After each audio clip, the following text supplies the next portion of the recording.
Hei kamu para penikmat podcast, kamu punya impian gede dari podcastmu. Tools di First Story bisa banget bantu kamu. Mulai dari F-Link, Dynamic Audio Insertion, sampai statistik yang komprehensif, semua ada di First Story. Gak ketinggalan, kamu bisa monetisasi podcastmu lewat iklan dari First Story Ads yang bisa kasih kamu penghasilan dari setiap plays podcastmu. Yuk gabung sekarang dengan klik di firststory.me. Sekali lagi, di firststory.me. Mari kita bawa mimpi podcastingmu menjadi kenyataan.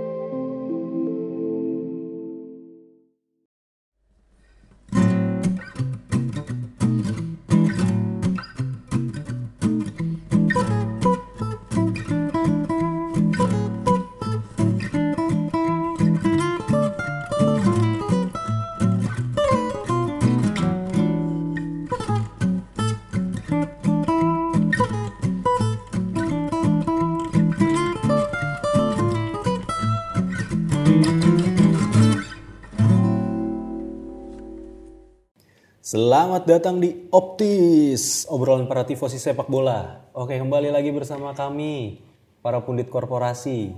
Ada saya di sini, Reza, dengan partner saya, Rinaldi. Halo guys. Oke. Dari Interisme Podcast. Interisme Podcast dari Pinsport, dari TV Nasional. Wih, mana? Mantap, luar biasa.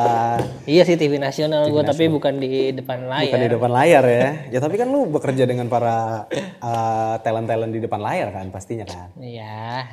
Oke, pertama sebelum gue mulai episode Optis kali ini, gue mau mendoakan kepada Bapak Laksmana Wirangga, semoga cepat sembuh. Ya, get well soon ya. Apapun penyakitnya, kita juga belum sempet nanya ya. Kita yang penting mendoakan yang terbaik aja, cepat sembuh. Benar. Apapun penyakitnya, semoga ya dilancarkan lah ininya pemulihannya. Pemulihannya, amin. Dan apa tuh namanya? Ya, gue berharap Rangga juga jangan sakit-sakitan lagi, biar cepat kembali ngetek lagi. Setahu gue dia tuh tipes dia tuh emang anaknya kecapean lah. Iya, dia tuh kalau kecapean, kalau udah di penghujung tahun kayak gini nih, tuh biasanya dia emang langganan tuh sama rumah sakit, gitu ya. Tapi bukan hal yang baik lah ya itu. Jadi semoga cepat sembuh.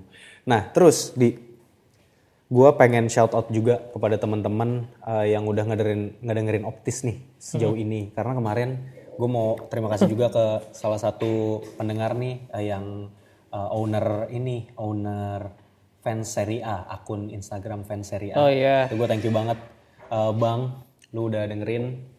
Itu gue terharu banget, lu udah sampai ini loh, Optis tuh masuk ke top list playlist Spotify-nya dia gitu. Wih, kayak mantap. Sebuah kehormatan lah buat kami lah ya. Nah, terus selain itu, kita kan emang ada rencana ya, pengen ngajakin ini buat para pendengar Optis. Gua, Marangga, sama Aldi juga itu tuh ada rencana untuk kayak pengen deh kita tuh ngumpul gitu. Memang belum banyak kan, tapi kan kita pengennya ngumpul biar kehangatannya dapet nih gitu. Jadi kita pengen ngundang kalian, bukan ngundang kalian ya, iya ngundang kalian juga, tapi juga kalau misalnya kita ngadain main sepak bola bareng gimana nih gitu, entah mini soccer atau kita main main sepak bola gitu ya dia. Jadi kalau kalian misalnya tertarik teman-teman, nah itu boleh coba DM duluan ya, DM duluan ke Instagram kita. Nanti kalau kalian DM mau ikut gitu ya, terus kasih tahu domisilinya di mana. Nah itu nanti insya Allah kita masukin ke shortlist gitu ya dia. Nah shortlist ini privilege-nya apa sih gitu? Yaitu kalian jadi kayak special guest-nya kita. Nanti juga kita bakal kasih merchandise. Mungkin bukan yang gimana-gimana, tapi ya kayak kenang-kenangan lah gitu ya. Pokoknya ada merchandise spesial dari Optis lah ya.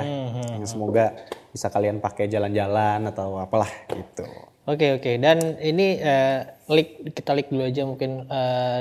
Ini akan dilangsungkan di Jakarta pastinya. Karena kita di Jakarta, sekitaran Jakarta. Terus tanggalnya ya di pertengahan Desember ya paling ya. Iya benar di pertengahan Desember.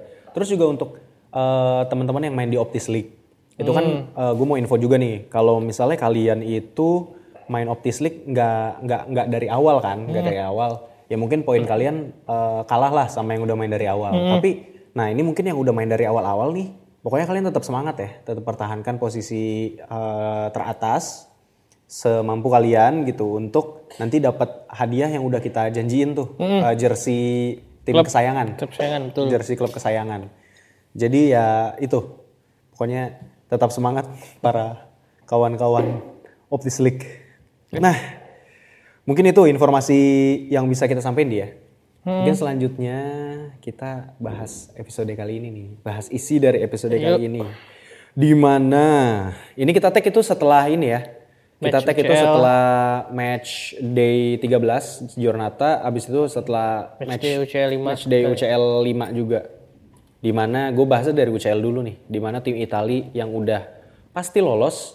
Ada Lazio dan Inter. Lazio yang awalnya kita ragukan pandang sebelah mata karena bukan pandang sebelah mata ya, kayak nggak yakin lah karena di Serie A itu kan terseok-seok banget dan ya grupnya juga sebenarnya oke. Gua rasa malah harusnya si Feyenoord sama si Atletico kan, tapi malah Lazio yang lolos. Iya benar, malah Lazio yang lolos.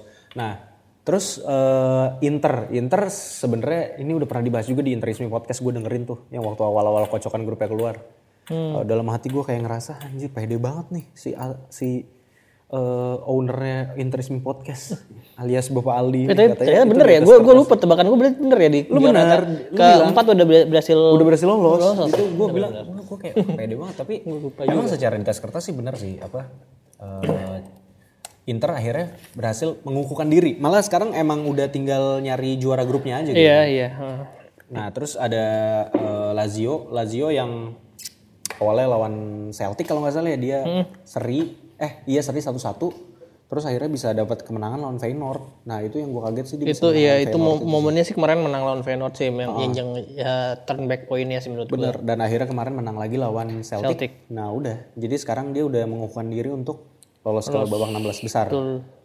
Entah jadi runner up, yang udah pasti jadi runner up, tapi juara grup masih bisa juga. Kalau menang lawan Atletico terakhir. Iya, kalau menang lawan Atletico dia jadi juara grup. Nah, terus kalau lu ngelihat Lazio ini tim yang gimana di Liga Champions? Jadi tim yang beda banget ya?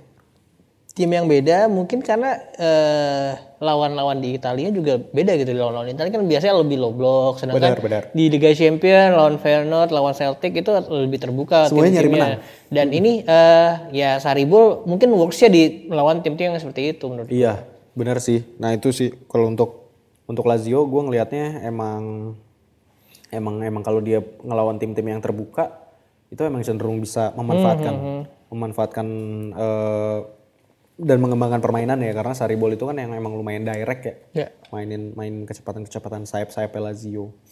Nah, terus ada lagi tim yang udah pasti lolos itu Inter Milan. Inter Milan ya emang kelas sih, kemarin juga lawan Benfica. Lawan Benfica itu ketinggalan 3-0 di babak pertama. Balikin jadi 3-3. Bahkan hampir menang gitu ya. Lu bangga gak jadi fans Inter? Ya ini ya gue seneng dan bangga sih karena ini prosesnya panjang ya. Inter bisa seperti pertandingan kemarin tuh panjang. Gue nonton, gue sebenarnya kan udah ya kalau kita balik lagi dari awal gue fans Inter dari 2023, cuman rutin nonton Inter ya saat udah ada internet. Udah ada internet gampang, banyak bisa streaming, itu mungkin sekitaran 2012-13 di mana itu zaman kegelapan lah bagi Inter lah. Sama buat Milan juga. Iya, maksudnya gue lihat cara berproses Inter dari yang tim ya mediocre di papan tengah biasa di Serie A waktu itu sempat kan, terus akhirnya balik lagi ke Liga Eropa, Liga UCL, Liga Champions maksudnya, sampai sekarang jadi tim yang langganan lah masuk UCL, langganan lolos dan bahkan kemarin masuk final, dan hasilnya di pertandingan kemarin udah terlihat jelas walaupun ketinggalan 3-0 duluan, mentalnya berbicara banyak, dan untungnya Inter juga punya pelatih yang gua rasa sih ya bagus lah, reaktif dan juga punya visi, udah punya pola permainan yang mau dia terapkan gitu. Betul. Simone Inzaghi gitu. Iya, yang gue lebih appreciate lagi kan kemarin main pakai pemain rotasi. Ya Audero akhirnya main, terus Bisek dari starter main full juga, Klaassen juga walaupun jelek mainnya tapi main lah, dia dapat menit cukup banyak.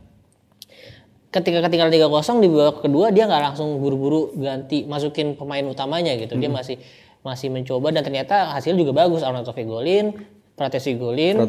Baru terus, setelah itu baru Thuram dimasukin. Habis itu Sanchez ya dapat penalti golin terakhir. Habis itu ya Thuram dapat penalti.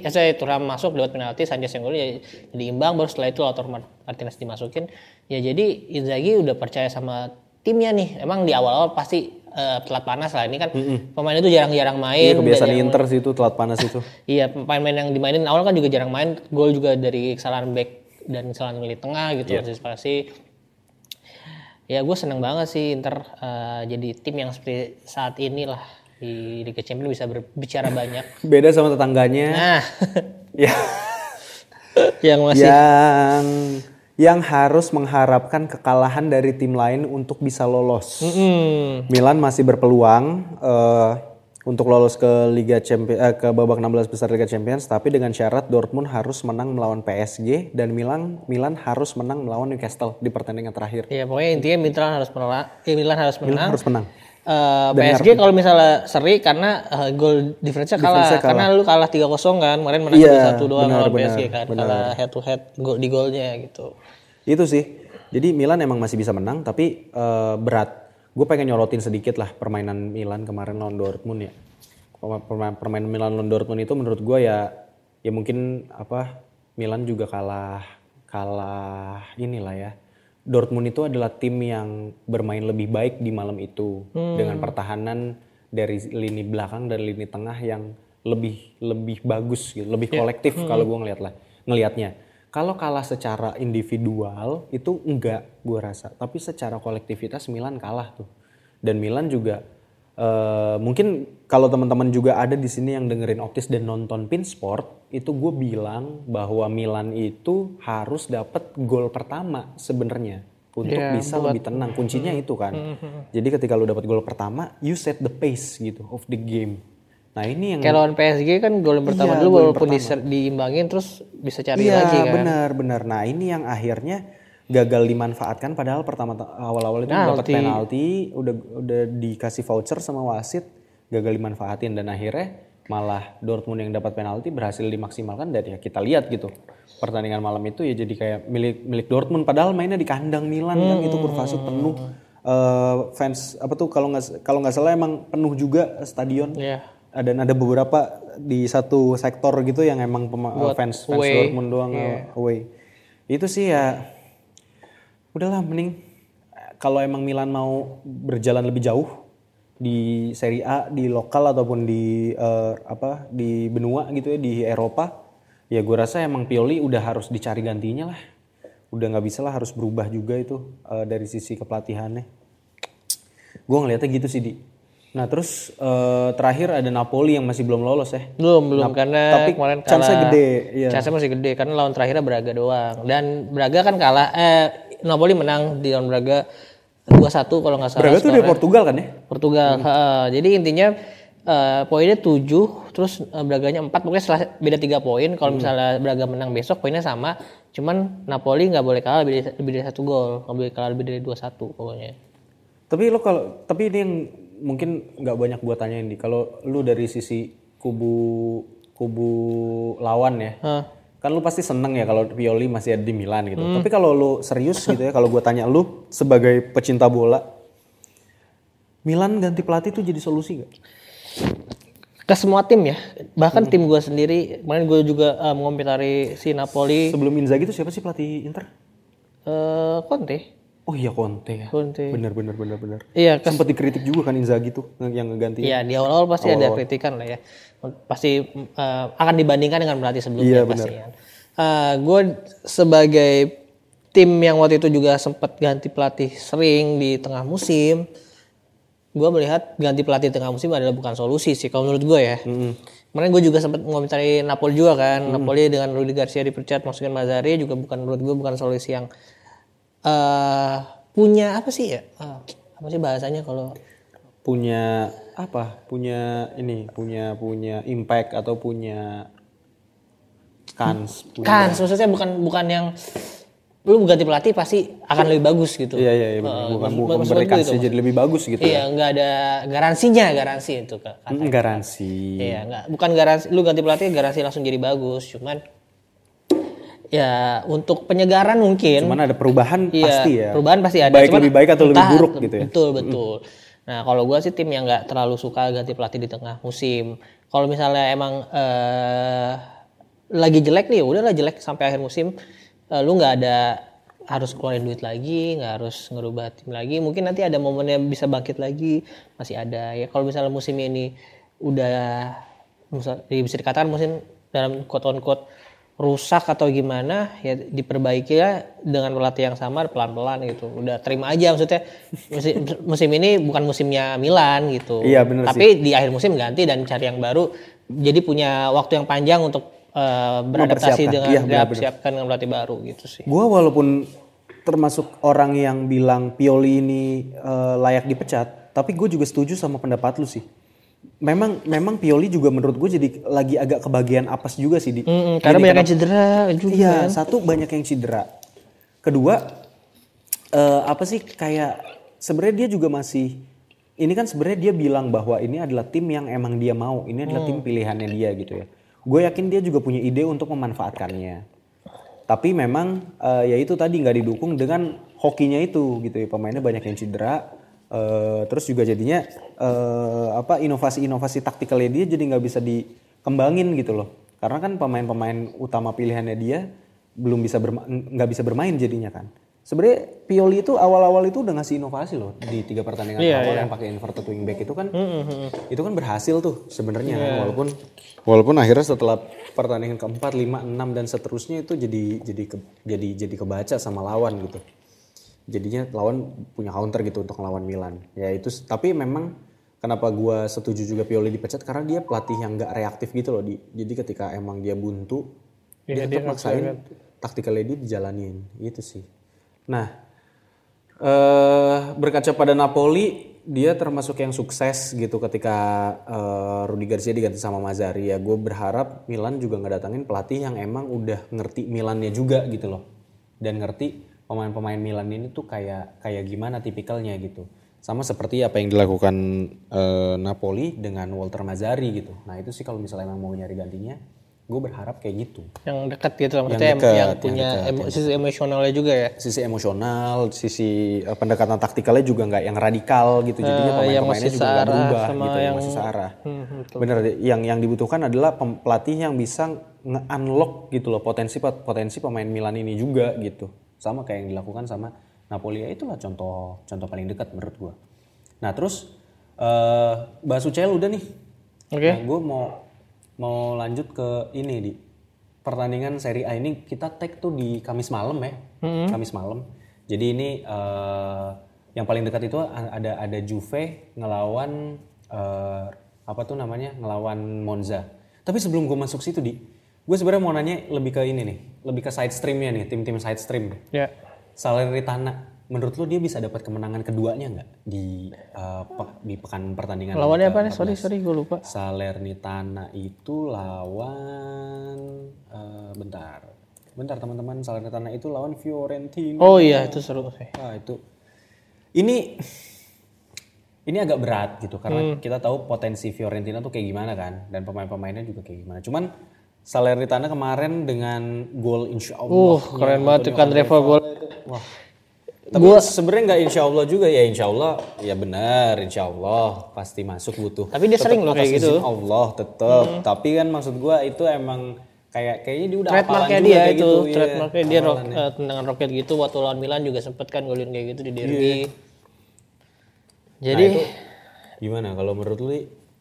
Ya pasti ini ada boosting ya dari sisi Inzaghi dan Salernitana melawan Fiorentina juga yang masih naik turun. Dia kemarin kalah terakhir ya, gue lupa. Lawan Milan. Kan Fiorentina lawan 13 kemarin. Iya menang 1-0 kan. Terus sebelumnya juga banyak kalahnya, maksudnya naik turun. Lebih sering kalah sekarang. Coba kita lihat table dulu bentar. Kalau nggak salah sama Inter kalah ya? Inter kalah 4. Sekarang Fiorentina dia menang lawan Napoli ya? Oh, hampir sampai. Oh, menang Napoli.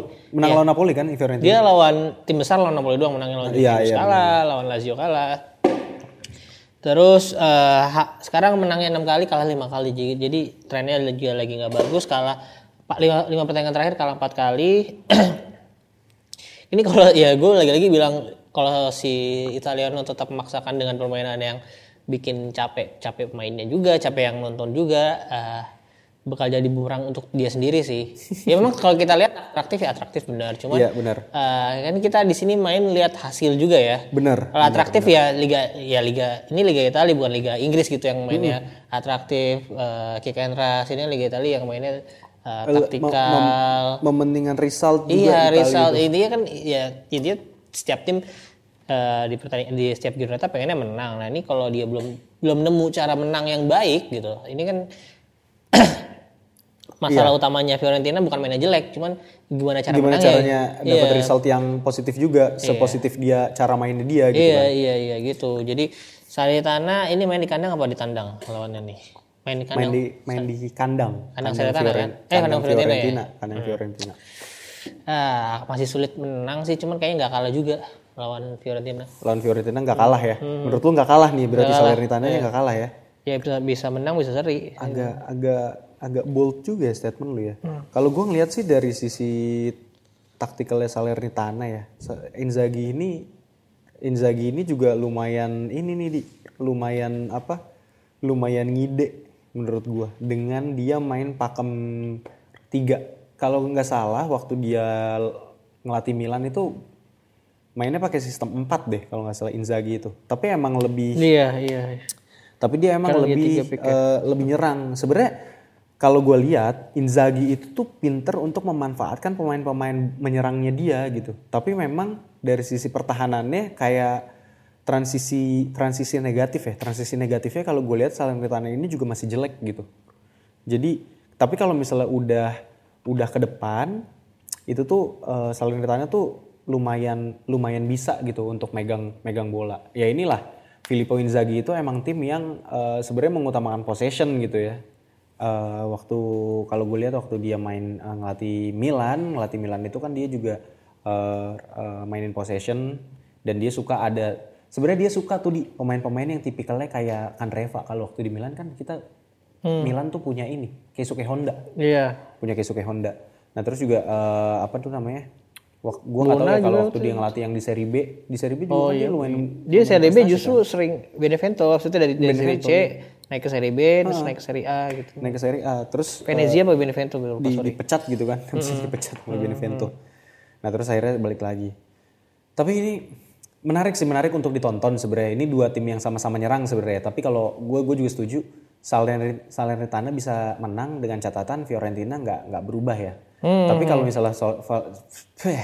misalnya Fiorentina taktiknya berubah, menurut gue ini juga bisa Fiorentina yang dapat kemenangan sih karena kita tahu sebenarnya potensi pemain Fiorentina jauh di atas kertas lebih unggul daripada pemain-pemain Salernitana gitu, terutama terutama di lini depan ya yang jadi harus berhadapan sama lini belakang Salernitana yang sebenarnya opsinya nggak banyak gitu. Inzaghi selalu masang si Pirola, terus bek tengahnya juga si Gyomber itu, terus ya udah sih kayaknya itu aja dia. Daniluk tuh saya si Daniluk itu di Daniluk di kanan, tengah kanan, jadi 3 back.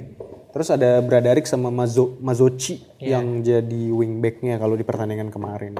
Sebenarnya si Koulibaly ini juga lumayan kuat ya, cuman tapi ya emang bukan Koulibaly-nya Napoli ya, jadi berbeda ini. Si Castaños ini menurut lu gimana, Di? Gianluca Castaños. Oh, yang kiri ya? Yang bukan Gianluca, Grigoris Castaños di kanan. Candreva kan di kiri, winger. Iya. Gua sempat nonton berkali-kali sih. Berapa kali ya? Sekilas lah nonton. Sekilas dia cukup bisa. Walaupun bukan yang, kalau gue ngeliatnya dia bukan yang kayak cut-in sih. Dia yang white midfielder sih. White modelannya kaku gitu kayak Chiesa tapi Chiesa lebih teknikal ya. Iya maksudnya ya cukup aja lah, maksudnya bukan yang spesial banget. Candreva sih yang lebih ini kuncinya si Candreva ini dia sama Cabral itu. Cuman ya Candreva nggak bisa selalu main baik lah ya. Jadi emang harus diputer-puter sama Inzaghi. Nah, kalau Juve lawan Monza bisa nggak dia ngambil Capolista sementara? dia kan main duluan soalnya ya. Main duluan. Lawannya Monza, tadi di kandang Monza yang terakhir di mana juga mereka kalah 1-0 Iya. kalau nggak salah ya. Back to back malah ya, di kandang Juve kalah 2-0, di kandang Monza kalah 1-0 kalau nggak salah ya. Ini pasti Monza juga kemarin seri lawan Dan seri. Monza tuh lucunya dulu kemarin lawan Juve itu kemenangan pertamanya dia lawan Juve. Yang pas pertama. Yang pas pertama. Iya, kemarin di musim lalu. Kalau ini berarti ketiga betul-turut ya harusnya. Iya, kalau misalnya ini Monza menang, ini berarti dia berhasil ngalahin Juve back to back 3 kali. Iya, tapi Monzanya ini dia main bagus, terus lawan tim-tim besar lawan tim-tim kecil biasa hampir pasti menang, lawan tim-tim besar biasanya merepotkan gitu. Jadi tinggal besok gimana Monzanya ketemu yang gimana nih si Juve. Juve ketemu Monza yang Iya, gue ngerti maksudnya. Iya, lagi ketemu Monza yang lagi on form atau enggak. Kalau Juve-nya sih akan gitu-gitu aja soalnya akan cari gol 1-0 terus main pragmatis terus lagi cuman mengandalkan kesalahan tim lain. Udah gitu-gitu aja sih kalau dari Juve-nya. Kalau Monzanya lagi on form sih bisa jadi dapat kemenangan ketiganya nih si Monza. Make sense. Alasan make sense sih. Terus mungkin kalau untuk pertandingan lain teman-teman bisa lihat sendiri, terutama tim-tim besar ya. Ada Milan lawan Frosinone. Mungkin gue nggak mau bahas itu terlalu dalam karena ya udahlah, Milan juga mau diapain lah. Kalau misalnya teman-teman mau ngedengerin opini kami tentang Milan Frosinone, ya itu bisa nonton di Pinsport juga gitu ya. Tapi kalau ya mungkin buat para pendengar setia optis nih dia, gue mungkin nambahin aja sedikit untuk Milan Frosinone. Kalau gue sih ngelihatnya bisa jadi Milan dapat hasil seri. Ini sejalan juga dengan yang gue sampaikan di Pinsport. Kenapa sih kayak gitu teman-teman? Karena Frosinone ini tim yang nggak kesulitan untuk nyerang ya dia. Ada si Matteo Sule. Betul. Terus juga tengahnya ada Enzo Benatia, Arjan Ibrahimovic, Marvin Cuni. Terus gue juga suka strikernya sebenarnya. Sebenarnya gimana ya? Maksud gue bukan striker yang emang. Yang mana yang cedera? Bentar. Cedera apa Marvin Cuni nih? Dia. Gue lupa namanya si Frosinone itu strikernya yang gue suka Christoph. itu si. Christopher Lecce. Cedera berarti Cedera itu. Si Walid Cedera itu. Dia tuh mainnya apa ya? Ngeribetin aja gitu. Ngeribetin tipikal striker gitu loh. Ngeribetin jadinya dia bisa bisa ngebuka ruang gitu loh buat si Matteo Sule gitu. Kalau gue sih ngeliatnya gitu ya. Terus gue suka juga sama si Polirola ini. Polirola ini juga bukan pemain gembel sih, maksud gue. Dia kayaknya pernah main di tim gede. Oh iya, dia pinjaman dari Marseille. Oh bener kan, dia tuh pernah di Juventus. Juventus, Sassuolo, Fiorentina. Fiorentina kan? Fiorentina. Iya bener. Lirola ini pernah di Fiorentina, iya bener. Gue ingat dia main beberapa kali di tahun 2019 sampai 2021. Jadi masih zaman-zaman ini kalau nggak salah Fiorentina. Ada si siapa striker Juve sekarang? Vlahovic, Chiesa, ya dia main sama itu kan, sama si Chiesa. Bentar ya, coba gue pastiin ya. Gue mau lihat Chiesa ini dia bener nggak ya main bareng sama. Iya bener, 2016 sampai 2022 bener Chiesa. Dia main sama Polirola tuh. Dan lumayan beberapa kali jadi starter juga sih Lirola itu di Fiorentina. Emang back kiri kalau nggak salah di Fiorentina tuh. Nah, jadi kayak gitu sih teman-teman kalau pandangan gue. Mungkin Aldi juga setuju ya dia. Bahwa Milan kalau masih gini-gini aja ya siap-siap dimakan aja sama Frosinone nih. Mungkin gue mau langsung ke ini nih. Sebenarnya kalau big match di Giornata besok itu ada Napoli lawan Inter. Iya kan? Tapi bentar deh, sebelum gue masuk Napoli lawan Inter, gue cut dulu. Gue mau yang lain dulu. Gue pengen ngebahas ini nih. Gue mau ngebahas side stream lagi ya. Menurut lo Genoa Empoli sama Sassuolo Roma sebenarnya. Soalnya kan kemarin lo ada bahas tuh. Sebenarnya di game week 13 kemarin tuh banyak keanehan kan. Iya. Jadi nih teman-teman ya, coba gue bantu ngerangkum nih. Jadi game week 13 itu resultnya itu banyak keanehan-keanehan teman-teman. Yang pertama ada Berardi golin pakai kaki kanan. Kaki kanan. Itu gue dapat dari Aldi tuh. Abis itu Kvaratskhelia golin sundulan. Iya, Kvaratskhelia sama Lukman golin sundulan. Lukman golin sundulan. Terus ada apa lagi, Di? Kalau yang aneh-aneh? Itu Juve berani high press lawan Inter walaupun 30 menit pertama. Sama magical momennya Antonio Candreva sih, yang bolanya bener-bener kayak nakal banget sih itu.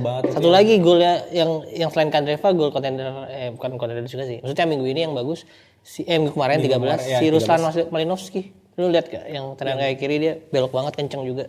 Lawan? Genoa lawan apa kemarin ya? Oh, Genoa kemarin lawan ini. Genoa itu kemarin menang lawan dia. Frosinone. Oh iya menang kan Genoa Frosinone. Enggak, Frosinone kalah. Si Ruslan Malinovskyi itu cuma kalah. Gol penyeimbang. Yang golin Sule sama si Monterisi kalau si Frosinone. Monterisi benar. Ya tapi itu golnya keren banget sih, dan itu yang udah trademark dia waktu dia main di Atalanta juga kayak gitu. Pernah golin ke Inter kayak gitu juga, tendangan kayak kiri yang magical juga.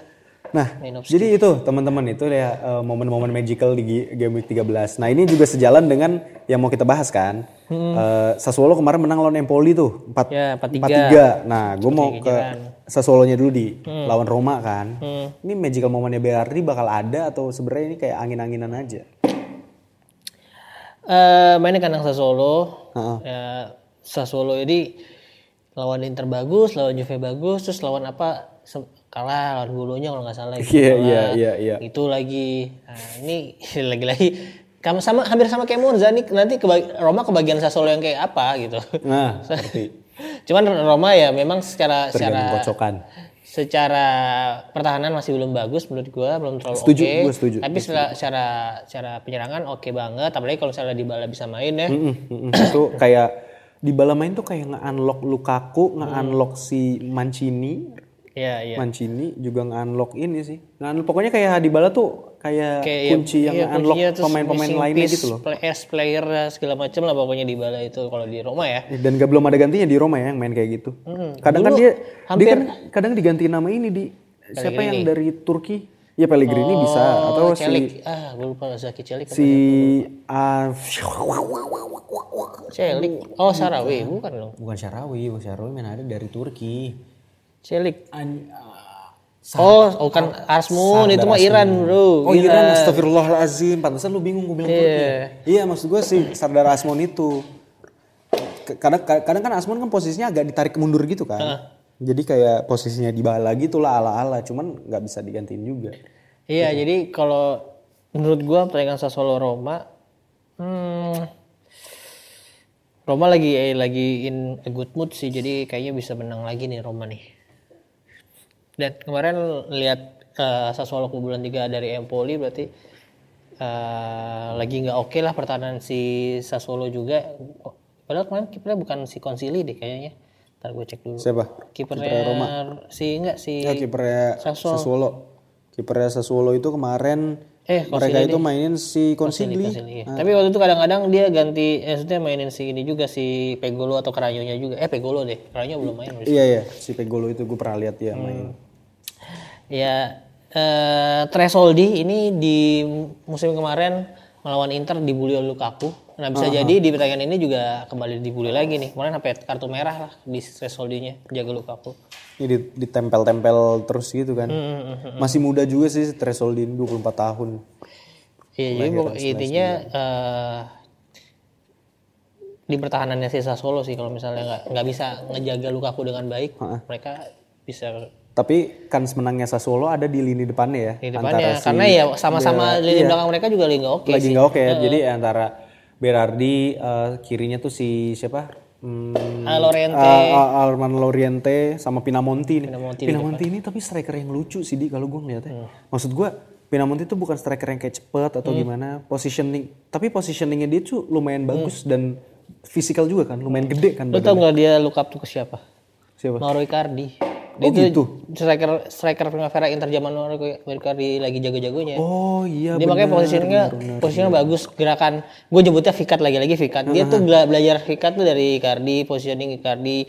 Icardi kan bukan striker, walaupun dia bisa dribble segala macam, cuman Icardi itu dikenal dengan waktu zaman Inter ya golin di depan mulut gawang, pocher banget ya, striker tap in. Nah si Pinamonti itu look up-nya ke dia kalau menurut gue. Oh, pantes mainnya kayak gitu. Tapi memang si Pinamonti ini masih angin-anginan sih. Ya. Tapi emang supply bola ke dia juga kadang nggak banyak juga ya. Dan dia juga menurut gue Pinamonti bukan tipikal striker yang kayak Icardi gitu loh yang bisa punya first touch yang bagus. Pinamonti kalau gue ngeliatnya first touch-nya itu kurang bagus gitu loh. Jadi ketika dia udah dapat bola, kadang kan crossingnya Laurienta kan crossingan insya Allah ya. Jadi ya kadang first touch dia itu yang bikin bolanya nggak langsung ke kaki tembakannya dia gitu. Dan itu sih. karena tipikal si dua sayapnya Sassuolo ini ya memang yang cut in dan nembak bukan yang bukan ngumpan. Fokus crossing. Ya paling crossingnya juga crossing yang dari gimana ya kalau cut in nggak jadi nembak crossing. Crossingnya itu bola yang yang atau nge-whip cross gitu kan. Iya yang ke arah gawang gitu bukan yang inviting melengkung ke arah luar gitu. Jadi kalau misalnya emang Sassuolo ya itulah kalau misalnya harapan gue ya di jalan pertandingannya kalau emang Berardi sama Lauriente mentok udah crossing aja biar Pinamontinya yang coba ngegolin gitu kan. Cuman gue masih ngejagoin Roma sih kayaknya.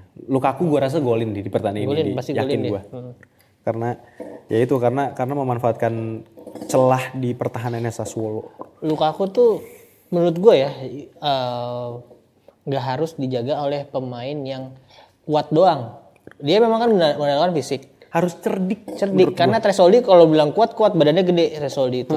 Cuman nggak cerdik kayak Acerbi. Gue lagi ngomongin Acerbi nih walaupun dia nggak maksudnya tua, terus posturnya juga ya bukan yang gede-gede banget, fisikal banget, tapi dia cerdik menurut gue jaga Lukaku, jaga Giroud, jaga Haaland. Iya Haaland di final. Nah itu yang bisa matiin Lukaku ya back kayak gitu sih menurut gue. Iya, tapi Acerbi ini juga kayak Acerbi ini pernah main di Milan kan, Di? Pernah, Milan, Sassuolo. Ini masih hidup aja ini orang. Dia itu pernah di Lazio juga di Lazio. Di Milan 2012-2013 tuh zaman ke-8 tuh Acerbi. Dia kadang ditaruh di bek kiri waktu di Milan tuh. Bingung tuh apa maunya. Gue lupa pelatihnya saat itu siapa ya? Allegri kalau nggak salah ya? Iya. Nah itu. Nah terus kalau Empoli kemarin Empoli tuh ngegolin banyak. 3 gol ya. Lawannya sekarang si Genoa ya. Lu ngeliat Empoli, jujur ya dia. Gue beberapa kali nonton pertandingan Empoli dengan sengaja emang gue setel gitu. Dan sebenarnya Empoli ini mainnya lumayan menghibur gitu loh, lumayan apa ya, lumayan decent lah gitu maksudnya. Nggak yang nggak kayak tipikal tim Serie A yang bertahan banget gitu terus kayak bikin pelanggaran, ngelambat-lambatin gitu ya. Nah Empoli ini mainnya lumayan menghibur gitu dan gue juga suka si pemain Empoli itu yang gue demen itu si Caputo strikernya dari Sassuolo juga kemarin kan dari Sassuolo Caputo si apa tuh Baldanzi siapa? Iya Tommaso Baldanzi itu juga lagi hilang nih lagi hilang Pak. Terus kemarin juga nggak main dia nggak tahu cedera atau apa. Terus sama si ini sih backnya itu gue suka sih si Cancellieri backnya Ebuehi itu Tyron Ebuehi itu jadi gue ngeliatnya sih mainnya lumayan tenang lumayan solid gitu ya dan dia juga punya kemampuan untuk memanfaatkan set piece kalau gue set piece bertahannya bagus set piece nyerangnya juga bagus beberapa kali juga dia ngegolin kan kalau nggak beberapa kali sih kayaknya cuma 1 si Ebuehi itu kayaknya udah golin Tyron Ebuehi gol Ebuehi itu 1 gol. Iya. Bentar. Iya, golin 1 sempat golin. Bentar. Di Serie A itu dia enggak dia belum golin deh.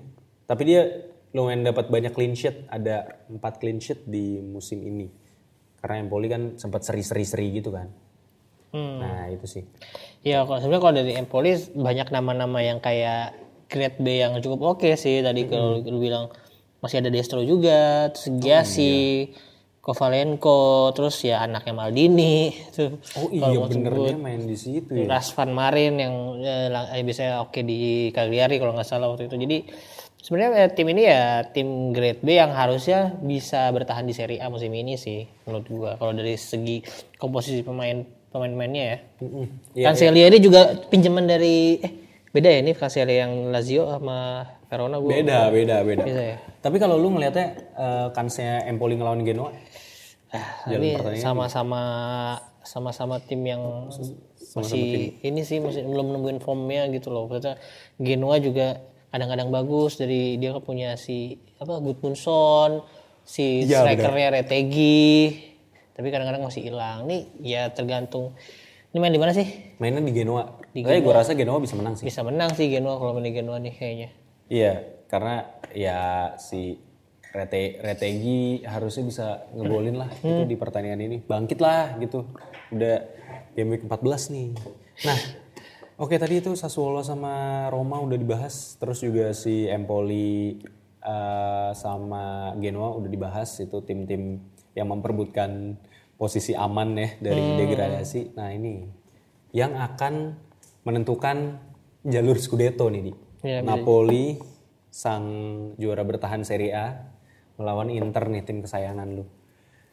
Mungkin gue nggak mau terlalu panjang, yang compact aja di.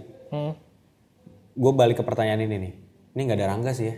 Apa yang harus dilakukan sama Inter untuk menghadapi dan menetralisir Napoli? Karena Napoli itu kemarin lawan Madrid juga bagus kan. Iya sebenarnya. Maksudnya cara mereka bermain, cara mereka ngontrol pertandingan di lini tengah itu kan oke gitu.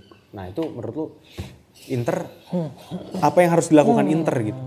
Apakah harus ngenetralisir si Kvaratskhelia atau mungkin juga si Anguissa juga harus dimatiin juga biar dia jangan free roam dengan nyaman gitu? Menurut juga ya Inter harusnya just being Inter aja sejauh ini udah works, maksudnya punya banyak chance di setiap pertandingan. Ya tinggal memanfaatkan chance itu aja sih. Kalau masalah Kvaratskhelia musim lalu juga sebenarnya walaupun Inter kalah 3-1 ya, tapi kayaknya Kvaratskhelia enggak golin deh pertandingan itu deh. Enggak golin. Ya, yang golin Anguissa, terus si pemain mudanya si Zanoli, Gaetano. Ya, itu pokoknya itulah pemain-pemain mudanya justru yang yang bukan andalannya Napoli sebenarnya. Jadi untuk meredam Kvaratskhelia udah pasti main jobnya, maksudnya ya fokus utamanya pertahanan Inter lah udah pasti si Inzaghi udah wanti-wanti lu harus jaganya seperti ini ya pasti akan di double team sih, pasti dia akan sama si Dumfries sama Darmian kemungkinan yang akan punya tugas itu. Nah setelah ya pokoknya udah saat megang bola ya tinggal bermain seperti Inter yang selama ini aja gitu. Ya ngerti. Inter tuh buat chance ya pasti ketika di high press akan lewat pinggir, lewat kanan. Nah, gue harapnya nih waktu lawan Juve ini sempat si Dumfries nggak form banget dan positioningnya tuh dia terlalu jauh dari dia tuh udah tahu-tahu udah di ujung atas kanan aja itu. Nggak jadi link up-nya nggak jalan gitu, terlalu jauh gitu. Nah itu aja sih fokus gue sih harusnya Inter link up play dari bawahnya lebih nggak terlalu jauh lah, apa sih bahasa compact mungkin lebih compact nggak terlalu weird. Dan intinya jangan membuang-buang kesempatan di depan sih. Apalagi ini faktor utamanya adalah Napoli kemarin main di Madrid ya. Kemarin main di Napoli main di Spanyol. Di Spanyol kan. Madrid. Inter juga main di Portugal sebenarnya, cuman Inter kan mainnya Napoli mainnya full tim, sebenarnya Inter rotasi harus. Ramai banget. Ya Napoli full team mainnya. Inter rotasi ya. Ini harusnya Inter punya nilai plus lah, handicap lah. Mainnya lebih bugar-bugar. Udah sih itu intinya. Dan satu lagi ya karena ini Mazzarri masih pertandingan ketiga nih. Kayaknya juga masih nyari performa racikan terbaiknya lah. Ini harusnya Inzaghi juga memanfaatkan itu. Jadi kunci ya, jadi kunci. Itu sih ya. Kalau menurut gua mungkin bahas dari si Napolinya. Tapi tambahan mungkin hal yang mungkin akan memberatkan Inter adalah hasil Juventus. Kalau Juventus bisa menang pasti kan ada moral yang inilah, lu harus menang juga biar balik ke atas gitu loh. Jadi ada sedikit pressure di sana. Pressure betul, karena kalau misalnya Juventus menang, lu harus menang juga biar nggak turun gitu. Iya ini jadi faktor X yang menarik sih. Jadi emang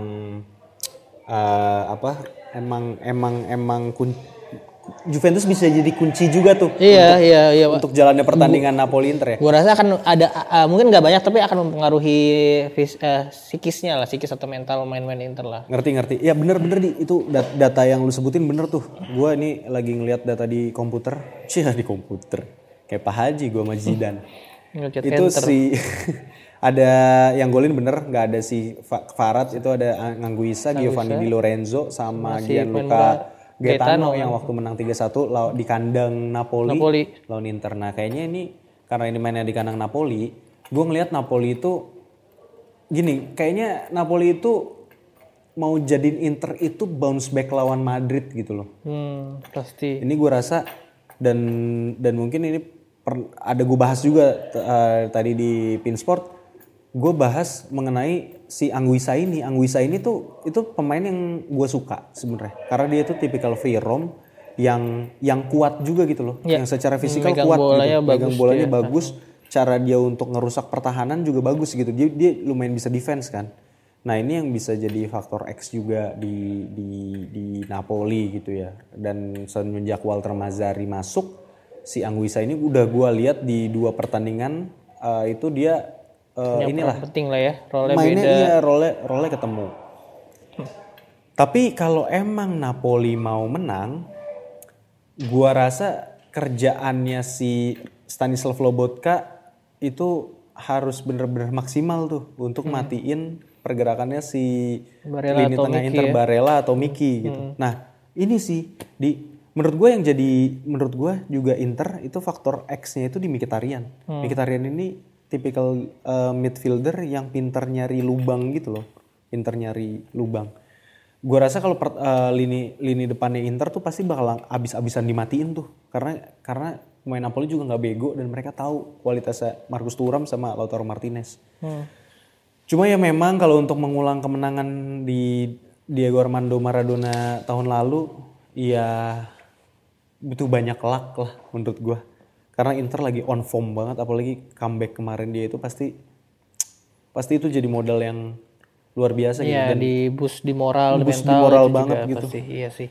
Ya, apalagi ya maksudnya jadi second unitnya juga punya mental yang oke nih, ketika nanti misalnya buntu dia dimainin, dia lebih punya percaya diri yang bagus. Itu gitu. yang nggak dimilikin sama Napoli. Iya, pemain ini Napoli nggak banyak yang bener sih. Cadangannya ya. Ya gue rasa gue cuma bisa berharap aja, tapi ya setelah gue pikir-pikir lagi kayaknya emang berat di Inter tuh masuk akal juga sih, karena Napoli nggak punya pelapis yang setara gitu ya. Tapi menurut lu pertandingannya akan saling serang nggak, Di? Saling serang, karena ini nggak seperti lawan Juve. Kalau Juve Inter hati-hati gue ngeliat ya, karena pengen nyari aman kan, dan main-main di UCL juga, mempertahankan ini juga lah ya. Dan kalau ini pertandingan tengah pekan nggak ada, jadi nanti setelahnya Inter akan lawan Udinese kalau nggak salah, minggu depan masih lama. Jadi Inter fokus nyari kemenangan sih, nggak nyari poin, maksudnya nggak nyari aman, maksudnya kalau misalnya di akhir-akhir nanti situasional beda mungkin bisa jadi cuma nyari imbang, cuman di awal laga pasti fokus utamanya udah langsung menang gitu, incernya gitu. Bener. Nah, soalnya Inter kan lawan baru ketemu Milan. Inter itu tim gedenya. Tim gede ya, Milan, Juve, Milan, Roma. Iya. Lazio belum ya? Lazio belum, abis Napoli Lazio. Abis Napoli Udinese Lazio. Nah itu jadi ya kalau lawan tim kecil, maksudnya tim papan bawah nggak ada masalah ya. Sekarang tinggal fokusnya lawan tim besar juga ya, harus menang lah seenggaknya. Ya walaupun ini main di tandang ya, maksudnya seenggaknya dapat poin juga gitu. Nah ini menurut gua, ini bold statement dari gua ya. Kalau Inter berhasil menang lawan Napoli di pertandingan ini, Scudetto tuh gue rasa udah jadi milik Inter. Kecuali di paruh kedua Januari, kehabisan bensin atau pemainnya banyak yang cedera ya. Itu kayaknya cuma cedera yang bisa ngalahin Inter.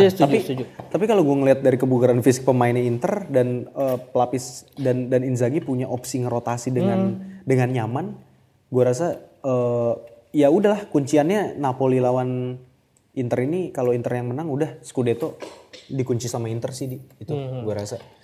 Karena Milan udah diatasin, katakanlah Juventus udah dibikin seri lah ya, jadi kayak udah diatasin ya. Napoli ini sih kayak raja terakhir gitu untuk menuju Scudetto. Gue ngerti masih jauh, tapi ya peganglah omongan gue. Ya bisa jadi sih, gue juga setuju.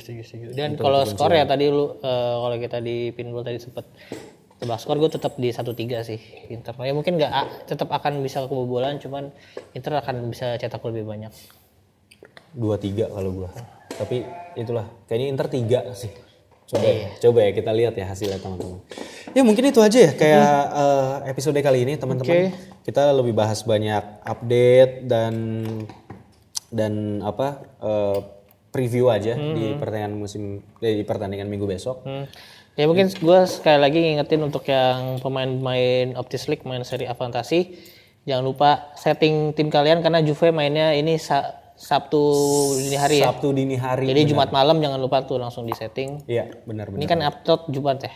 Ini uploadnya Jumat. Iya, jadi pagi. Langsung. Iya, makanya langsung nih, lo denger langsung inget-inget nih setting formasi jangan sampai ketinggalan. Ketinggalan. Apalagi kalian yang ada di zona Liga Champions 1 sampai 4. Iya, itu. Kalau gue lihat di Optis League tuh masih berpeluang ya. Pokoknya walaupun kayak gapnya ada selisih 50 poin, tapi itu masih bisa banget soalnya ini masih ada sisa 14, 15, 16, 17, 18, 5 pertandingan. 5 pertandingan nih kalian nggak boleh kepleset nih. Menurut gue nih kunci kemenangan Optis League, pemenang Optis League ada di sini. Iya, kalau gue sebutin mungkin ya dikit. Klasemen Optis League, tar lu Optis League, Optis. Gue inget sih yang depan. HP-nya doang keren, bubble-nya 3. Ini handphone lu iPhone berapa sih? 13. Ngapain dibahas gak jauh, gak penting. Si ini ada si siapa tuh Gearball Wonderful FC. Terus nomor 1 siapa? Wonderful FC dengan poin 719. Nah, tapi ini wanti-wanti nih Wonderful FC ini dia belum ngasih data-data nih. Oh, oke. Dia kalau nggak bisa dihubungi nanti bisa angus nih. Ya, dan jadi tolong ya pemilik tim Wonderful FC siapa tahu dengerin ya. DM. Terus ada GMS FC ini dia sering menang. Iya, dia sering menang. GMS FC. Terus Interflix juga ini Mas Hendra nih, anak ICI Bekasi. Oke. Terus Valquinal. Taruh. Sorry. 719 Wonderful FC. Nomor 2-nya si Jen Mais 710. Dari 9 poin doang ya. Oh, ketat nih. Interflix 709. 710 beda 1 poin. Yeah. Oke. Valquinal nih temennya orang dalam. 704 dia. Nah, tapi ini temennya Rangga yang orang dalam ini itu beneran nggak ada gimana-gimana. Dia ikut berkompetisi ya teman-teman ya. Jadi jangan salah paham. Iya. Terus Talago Juice itu tadi dia 74, Talago Juice 708 dan pemenang di juara ini Gearball Zigzag 694. Jadi ini poinnya tipis-tipis beda ya nggak nyampe 2 digit bedanya. Gue ngeliat berarti posisi 1 sampai 10 itu tuh masih bisa menang sih karena posisi 10 itu 673 di mana lu sebenarnya pinter-pinter milih kapten sih. Jadi mungkin yang posisi di atas tuh mungkin posisi 1 sampai 5 gue rasa nggak harus gambling milih kapten ya. Tapi yang posisi 10 kalau misalnya emang lu mau nyari menang, ya lu harus gambling pilih kapten tuh. Memang kalau lu salah pilih kapten ya lu kepleset, tapi kalau lu bener pilih kapten yang itu nggak umum, ya lu bisa langsung nge-boost posisi lu di klasmen sih. Iya. Nah, jadi gini teman-teman, kalau teman-teman juga di sini ada yang dengerin Interisme Podcast gitu kemarin tuh, ya gue saranin juga lu dengerin ya Interisme Podcast, terutama episode terbarunya dia kemarin tuh yang sama Abah Pican itu lumayan menghibur, itu lumayan lucu. Nah lu kan udah ngobrol sama Abah Pican nih, coba kasih ini 2 kata lucu kayak atau apa gitu buat closingnya. Misalnya kayak cepirit di Amsterdam. Itu kan udah, itu 3 kata lucu. Oh 3 kata lucu, cepirit di Amsterdam. Kata lucu ada di-nya ya. 2 kata lucu. Ini ketiga, namanya 3. Ya udah gak apa-apa 3 kata lucu deh, 3 kata lucu.